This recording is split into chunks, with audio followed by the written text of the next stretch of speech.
Assalamualaikum warahmatullahi wabarakatuh.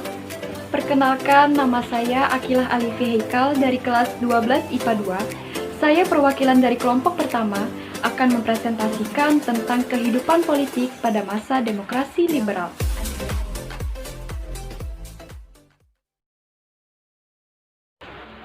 Demokrasi liberal lahir di Indonesia tidak terlepas dari hasil keputusan konferensi meja bundar antara Belanda dan Indonesia.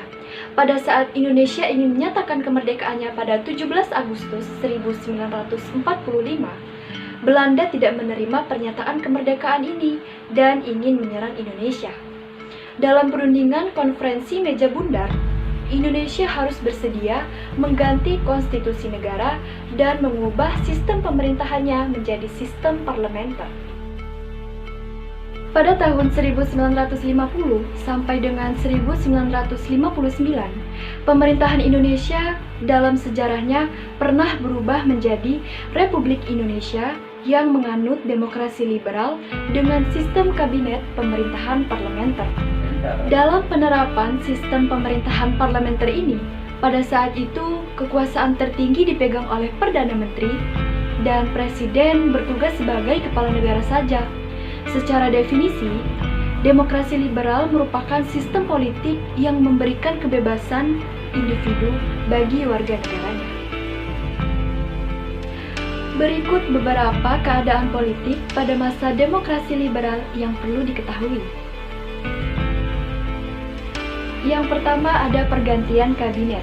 Keadaan politik pada masa demokrasi liberal pertama dan yang paling mudah dilihat adalah adanya banyak pergantian kabinet. Selama masa demokrasi liberal ini, ada 7 kabinet yang pernah terbentuk. Di antaranya ada Kabinet Sukiman, Kabinet Natsir, Kabinet Wilopo, Kabinet Ali Sosroamidjojo I, Kabinet Burhanuddin Harahap, Kabinet Ali Sosroamidjojo II, dan Kabinet Juanda. Seringnya berganti kabinet tersebut membuat sistem pemerintahan dan tujuan demokrasi liberal tidak berjalan dengan baik karena setiap kabinet memiliki pemikiran tersendiri. Yang kedua ada sistem multipartai.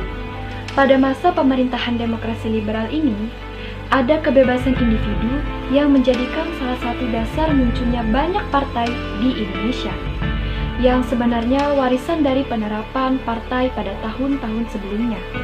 Sistem kepartaian ini diawali sejak lama ketika Presiden Soekarno mendirikan PNI, kemudian diikuti dengan keputusan Wakil Presiden Muhammad Hatta yang mengesahkan 10 partai.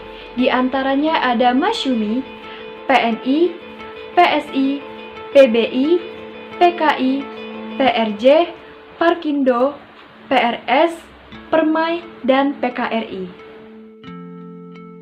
Yang ketiga ada Pemilu 1955. Pemilu ini adalah pertama kalinya dilaksanakan sejak Indonesia merdeka. Pada penerapan demokrasi liberal di Indonesia, salah satu yang paling mencolok terkait keadaan politik pada masa itu adalah pelaksanaan pemilu 1955 yang banyak dikatakan sukses. Pemilu 1955 dilaksanakan untuk memilih anggota DPR dan anggota konstituante yang berlangsung dalam 2 tahapan. Pemilu 1955 menghasilkan 5 partai terkuat, di antaranya yaitu ada PNI, NU, PKI, Masyumi, dan PSII. Yang keempat ada kegagalan konstituen. Keadaan politik lain yang terlihat dalam masa demokrasi liberal adalah terjadinya gesekan antar partai yang memiliki kepentingan masing-masing. Kondisi gesekan antar partai tersebut menjadi salah satu alasan kegagalan konstituen dalam tugasnya. Konstituen akhirnya dibubarkan pada tahun 1959 melalui dekrit Presiden Soekarno pada saat itu.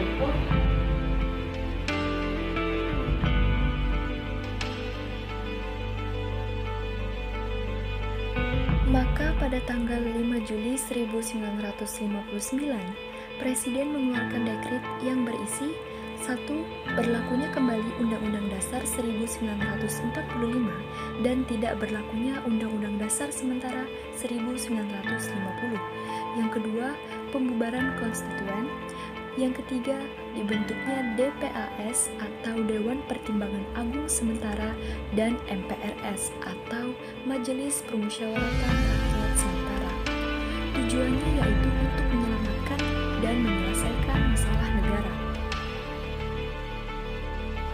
Itulah beberapa penjelasan mengenai kehidupan politik pada masa demokrasi liberal.